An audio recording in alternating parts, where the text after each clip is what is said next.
So actually, I was going to talk about Turkey and the bilateral relationship and how the bilateral relations will be evolved after the Biden administration, because there was many incidents even during the Trump administrations, like you mentioned some, especially in S-400 missiles, a claim for breaching the embargo on Iran by one Turkish national bank, Halkbank case, and to the Syrian crisis, so on. And also, like even Trump was mentioning about destroying the Turkish economy because of the Pastor Brunson case. And on the other hand, during the pre-election campaign, Biden's assessment about Turkey was also considered some kind of like a hint for the future relationship of the Turkey, because he mentioned about, I think it was in August, he mentioned about Turkey, and he wasn't that favorite to the Erdogan. But considering all of this, what we may witness about the relation during the Biden administration, does Biden stick to what he said before the election, or does this attitude change after the election, do you think? I think the greatest tip to what Joe Biden and his advisors do is you look at what they did during the Obama administration, right? Okay. And that is, I think Biden's administrations know better than Trump administration about the Turkey. They knew Turkey very well. I mean, some of the key people in Biden's administration. yeah. Let's start with this. From the Turkish standpoint, they are going to balance between or maneuver between multiple powers. They're going to balance between the Americans, between the EU, between Russia, and between powers in the region, including the Gulf states. The first step for a Biden administration, I think you get beyond the rhetoric of Joe Biden, is will they recognize that? And I think they will, right? I think the idea of just sending out a threat to Erdogan and say, you mustn't take S-400s from Russia, right? Or you mustn't do this. That's not the way you deal with Erdogan. You know that, right? You don't try to threaten Erdogan. The question is what can you offer Erdogan, or what, in other words, is a positive on the way forward, which means he doesn't swing away from you further. I mean, to be honest with you, one of the cases that was resolved was the Pastor Brunson case under the Trump administration. But it was resolved because people behind the scenes finally got smart about this and said, look, we don't want this case of this pastor to completely tear apart U.S.-Turkish relations, because there were these silly threats that were going back and forth, which is, we will destroy your economy, we'll destroy yours.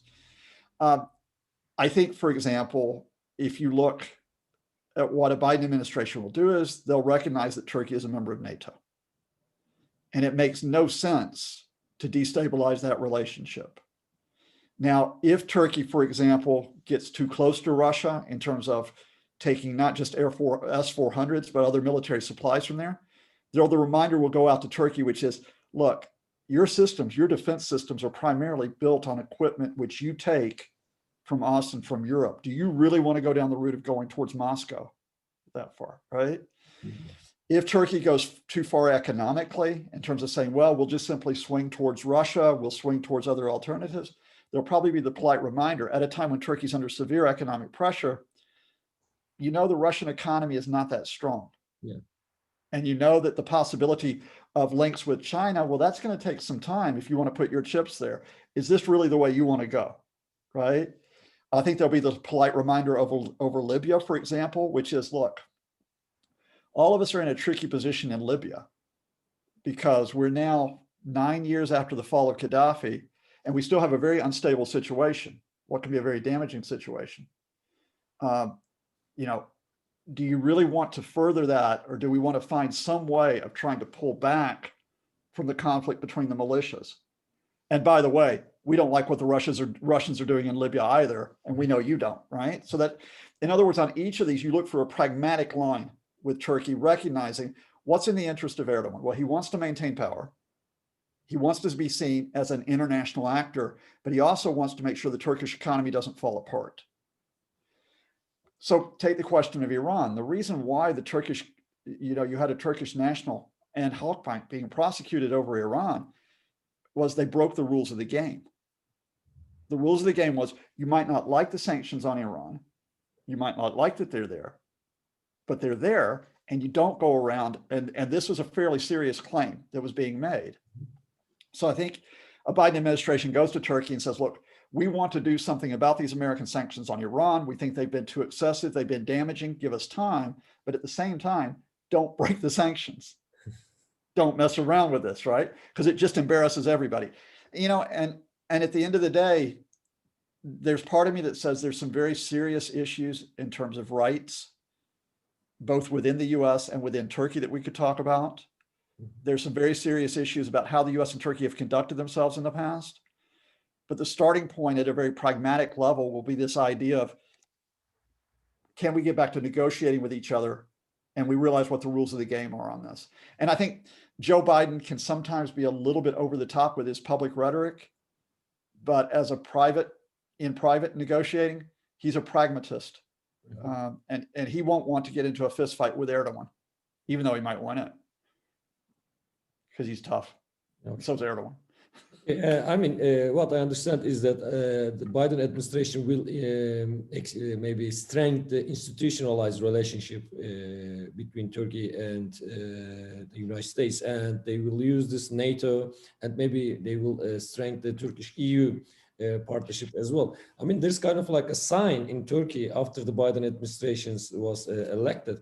There was kind of like a firing the economy ministry and some other steps that saying that we are seeing ourselves in the West, things like that. So basically, there was kind of like a softening policy or bilateral relationship between Turkey and United States. So. I'd like to ask the last question. Let me just add your point, because I think you've answered it better than I can. Okay, no. Not just between the US and Turkey, but between the US and a number of other countries. The UK, the EU, Japan, it's the institutions and the agencies that are the bedrock of the relationship. Presidents come and go. Maybe President Erdogan will be gone someday. I don't know. He might be there 30 years from now. But presidents come and go. The lasting power is, do your militaries get along together? Do your intelligence services get along together? Do your economic agencies get along together?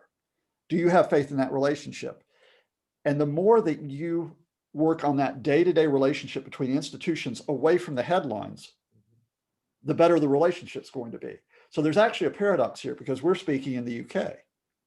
Whereas I actually think the US-Turkish relationship will have those institutional links that will develop despite, the apparent conflict at the top. The real problem here in the UK is that this is where the institutional relationships are being broken, in the sense, because the UK is coming out of Europe. It's coming, with Brexit, which is the worst thing for the UK military, for the UK economic institutions, for the UK intelligence services, because they're isolating themselves. Institutionally, neither Turkey nor the US want to isolate. They want to work in terms of broader relationships, broader, if not necessarily alliances, at least groups that you work with, right? That's probably what's going to be the key feature of the US-Turkish relationship, both within NATO and then also with relationships between the US and Turkey and the EU. Yeah. Actually, there was kind of like a consideration that the Biden administration will be dealing with the Turkey in terms of its human rights and democracy. This kind of like things will be raised after the Biden administrations, and Turkey needs to work on this kind of like a dimensions rather than other situations like in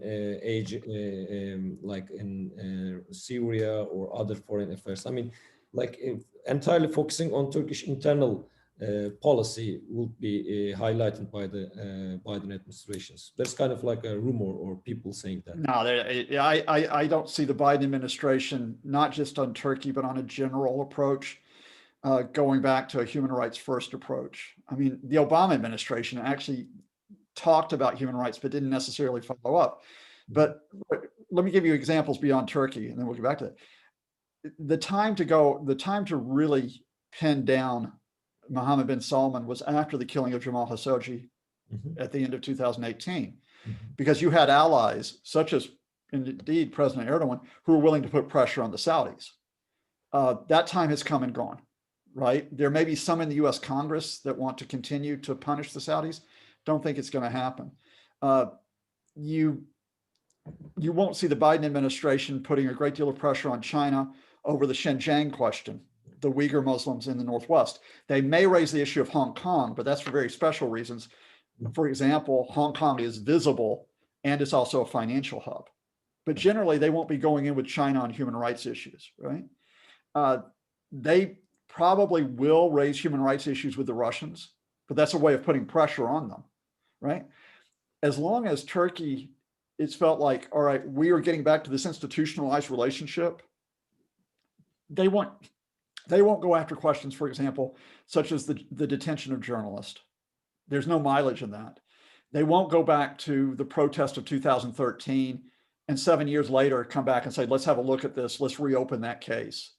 They're not going to do it with Turkey. They're not going to do it with Egypt, with President Sisi, even though we still have serious questions about human rights there, because the Biden administration's priority has to repair a lot of damage to where America stood in various conflicts and various issues in the Middle East, in North Africa, in Asia.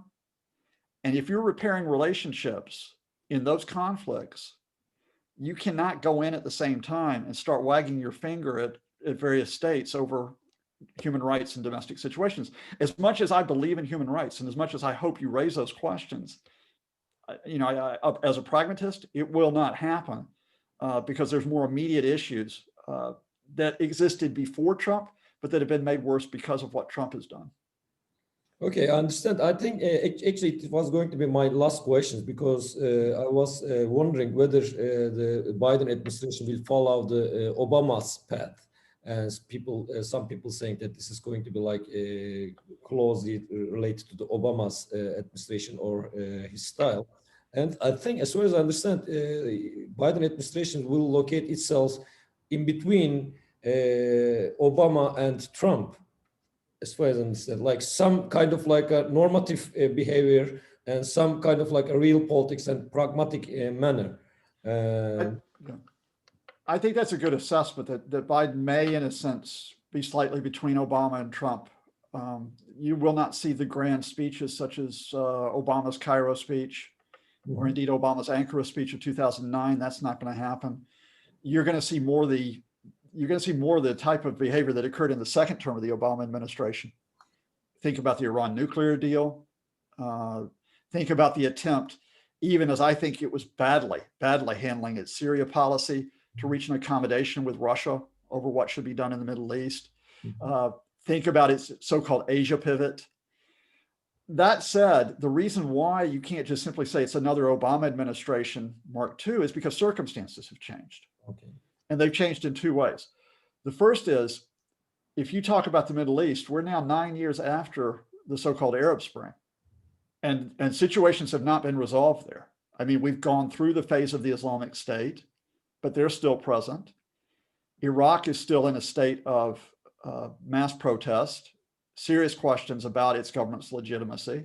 We're still in the midst of the Yemen civil war that's taken place. We still have not had a resolution of Libya, as we talked about, you and I earlier. We're talking about an EU. I think the EU itself is on a strong footing, but I think the UK is in a seriously diminished situation because of Brexit. We're talking about the issue of North Korea has not been resolved in Asia. And indeed, North Korea has been able to continue its nuclear program while having the photo opportunities with Trump. China is now 4 years down the Belt and Road Initiative and that affects Africa, where China is, we could go on and on. In other words, politics never stands still. And we're 4 years away from where the Obama administration stopped, as well as being in a pandemic. I remind you again and again. Yeah. So, what do you do in that type of situation? Again, I think we talked about it on the domestic front, but I think it's also true here.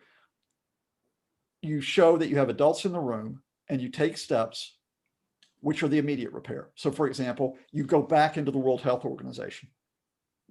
You go back into it because it's a responsible thing to do in a pandemic, but you also do it politically, because if you stay outside the World Health Organization, who's the number one power that benefits by increasing its contribution? China, right?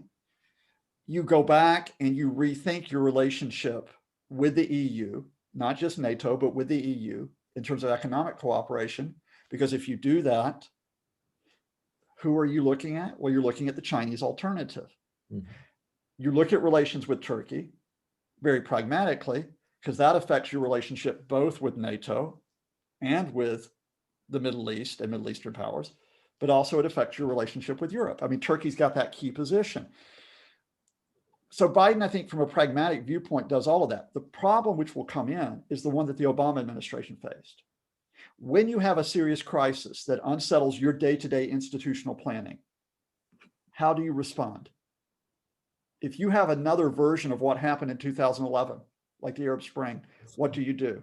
If you have another intifada in Palestine, or if you have a situation where you have a war between Israel and Hamas in Gaza, what do you do, right? You know, you and I could run all these scenarios that administrations cannot, they can plan for them, but you cannot map out your action before they occur, right? And that's where the challenge comes in. I guess what I'm saying to you is I have mixed feelings about where Joe Biden comes from, and I have a mixed feeling where the advisors come from, because I think they badly mishandled certain situations in the Obama administration. But at least I know who I was dealing with. And at least the world knew who I was dealing with. With Trump, it wasn't just the question of that your house might have a leak in the roof. He was going to go in and tear the whole roof down. And that's the problem. And then let me leave you with this.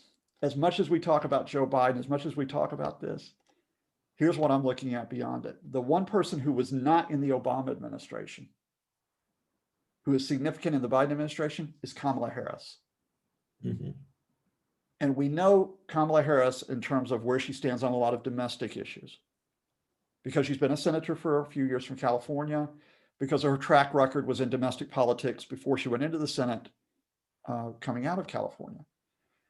If there's a Kamala Harris administration in 2025, if Biden's a one-term president, does she have a different vision of America in the world? Or does she just simply fit into this, this sort of blueprint that we talked about? We don't know. And that's sort of, I think, a very exciting prospect, because I think she's an exciting person in terms of her competence, her ability, what she means as potentially the first Black American president, the first Asian American president. I think it means a lot. Yeah, it means a lot in terms of, and the first Black woman president. Yeah. So I guess the present is always tricky. The present is always one where we might stumble, but at least we've got a path. We've got a path, which means that we can start to work together, not just with the officials, but at all levels of society and across countries. We've got a path that hasn't been there the past 4 years. Let's see if we can take it. Yeah, I mean, I understand what you mean. I mean, the timing and the circumstances will shape how this Biden administration will look like. And also it is more predictable to what Biden is going to do than assuming what Trump can do.